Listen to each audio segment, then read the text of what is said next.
G'day ladies and gents, and welcome back to War Thunder. Today we're going to be having a look at one of the most interesting British tanks in the game currently, and that's the Centurion Mark III. Why do I say it's interesting? Because it is a sort of, standard run-of-the-mill British tank. Well, it is the very first Centurion to be entered into the game, to make the game. The Centurion Mark I came a little bit later. It is probably the first stabilized British tank, as in fully stabilized, and it has almost 300 millimeters of pen with a kinetic round at battle rating 6.7.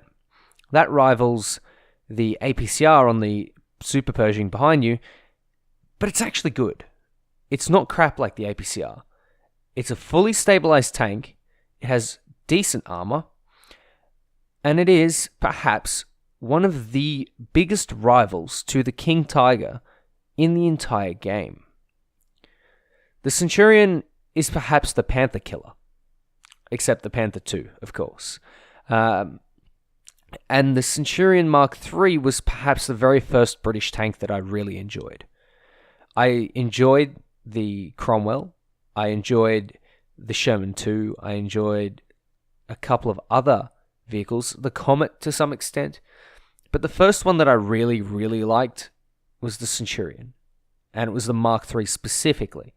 The Mark X, despite playing about 500 battles in that thing, I despise it. I quite frankly despise it. Just because it doesn't have the reload, the gun doesn't seem to do the damage from my previous experience, and I've got a little bit of a PTSD from it. It's just not that great for me. And I really like the Vickers MBT, but the Centurion 10 just doesn't click for me. The Centurion 3, however, it really clicks, and you can see I've got the desert camo for this thing, and I think I also have the other 3 unlockable camos. I've played a lot of this tank, so I actually enjoy this thing.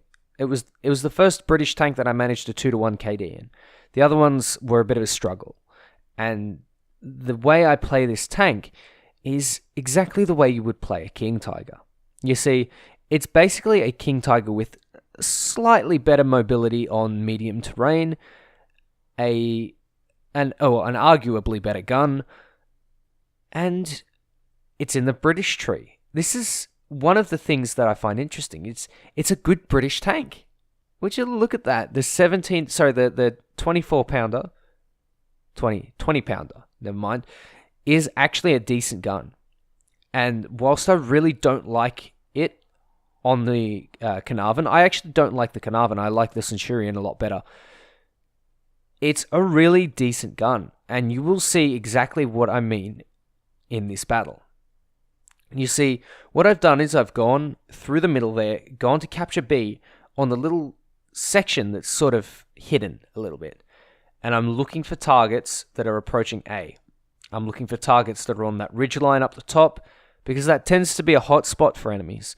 You can see overhead, someone has gone and taken out, I believe, a T-34, and a T-44 will soon be approaching the A cap.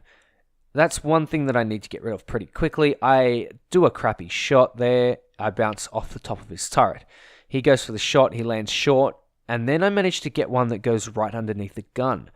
And because the T-44 is a very tightly packed tank, a round that does a lot of damage in a certain direction and has a high penetration tends to be really, really strong. I get a really lucky shot there again against a Tiger 1 through the bush, and that's probably the most impressive shot I've made in a long time. Through the bush, on the move, obviously stabilized, but I like it. I'll take it. It's a Tiger 1 kill. It's not that amazing, but it's there, and it's a kill. So I'm gonna roll with it. Anyway, I'm looking for any more tanks that I can sort of intercept. So essentially what I like to do when I play a tank is I like to get the enemies that are preoccupied on by my team. So for example, in this case, we're looking at pushing A and then pushing beyond A. So what I want to do is I want to get behind that frontline force and either snipe them in the side or take out the enemies that are coming to reinforce them. And so that gives my team a bit of an easier job. I like to play the support. I like to sort of sit in the back and do, I guess, the hard yards. You can see there's a Nashorn, and I was wondering at first where the Nashorn was getting all his kills from. It turns out that he's managed to push up all the way around the corner, and the Nashorn, it shouldn't really be at this battle rating. It is a 5.3, and this is a 6.7 match. So someone's artificially up-tiered their Nashorn. It's not very great. It's 5.3 for a very good reason. You play the tank for the gun. It has pretty much nothing else going for it, and I believe it's even based off an artillery piece. Someone do let me know in the comments. I know it is a self-propelled gun, but the armor is extremely thin, and it does look to me like certain other artillery pieces that I've seen. I don't know my artillery very well. I'm not a tanker. I'm a pilot first and a tanker second, but you can see here, this Nashorn, I go for the pre-fire, basically. I time my shot with a little bit of luck and a little bit of good ping. Yeah, I managed to get that kill. I shot him directly in the cannon breech, and that's exactly what I was going for. You go for right underneath the gun, and it hull breaks them. Very, very easy kill. But what we're doing now is essentially looking to close off this match. This match is... you can see we've been on the front foot the entire game. The Germans have been on the back foot and the Russians have been on the back foot. And we're basically looking at locking the enemy down in their spawn and ending the game out. And this is exactly what is referred to as spawn pushing. Basically, I don't have many kills at this stage, but we have such influential map control. Our planes are up. The enemy are basically down to their final few spawns. And you can see I'm getting a couple of pings in the desert on that C point. And if I advance to the spawn on the A side, I could potentially lose an entire flank on the C side. And that could cost us the match, which is not what you want to do. What you want to do is you want to gain map control sector by sector. You go for the A line, then the B line, then the C line, D, E, and then finally close it off at F, which is the enemy spawn. So what I'm doing now is I'm going to reinforce that push along the 2 line on the map. You can see that spawn in about E2, or the ping at E2, and that's what I'm looking at there. I can see the ISU. He's not paying attention to me, but the Panther looks like he's in a fight. And so what I've done is I've gone for the Panther first. I should have switched to the AP, but the ISU seems to have a look at me, and I go for the shot in him. I non-pen.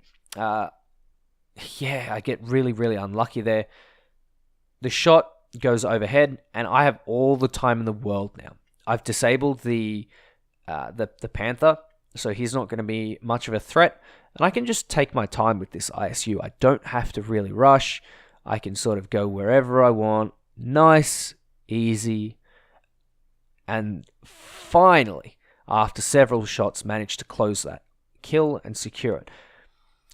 Out of nowhere comes a little flak panzer, or sorry, not a flak panzer, a yak panzer. I have no idea where this guy came from. He bounced off me, and I just got lucky, really, with that shot. That was a rather impressive shot, but I thought that might have been the Panther, having repaired and gone back until I killed it, of course. So now I'm looking for that Panther. I need to get rid of him to further secure the push. We've got an M18, I believe, basically roaming around at the enemy side of the map. As you can see there, I just put one into the side, overmatch the side, and kill all the crew. The Panthers are surprisingly easy to take out, especially in the Centurion. You overmatch that side armor very, very easily, and it's one of those tanks that is just extremely vulnerable to you. You seem to be a very hard counter to a Panther and to an IS-2. But as soon as you get up-tiered in the Centurion, it's really, really difficult. T-54s can easily, I guess, penetrate your upper front plate. Leopard 1 has Heat of Fess, has Hesh, and then it's just sort of harder.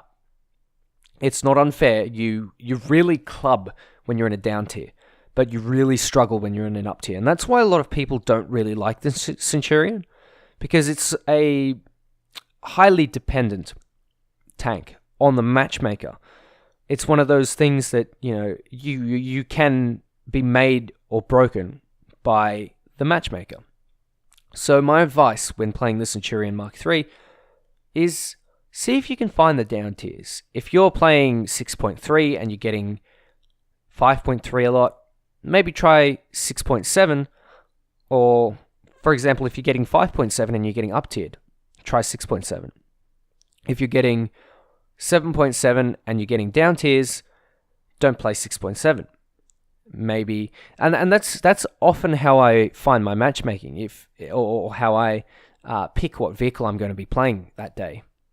I look at the matchmaker, simply because I want to be in the biggest advantage I can get, and an up tier is one of the things that takes away my advantage. So learning exactly what people prefer to play at certain times, there tends to be a little trend. So for example, a couple of years ago, I noticed a trend that a lot of people liked to play Germany 5.7 and 5.3 Americans at around 4 in the afternoon for me, which is like very late in the evening for Americans and very early in the morning for Europeans. And I basically played the Tiger one when that was happening only, because early in the mornings, when I would wake up, I'd go to play the Tiger one and I'd just get up tiered, and it wouldn't be fun. And so I'd play my T29 then. And that's what you got to do. You got to manipulate the matchmaking to your benefit. And this is exactly what I've done here. 7 kills, a very nice match, and a very solid victory. Anyway, ladies and gents, I hope you enjoyed. Take care.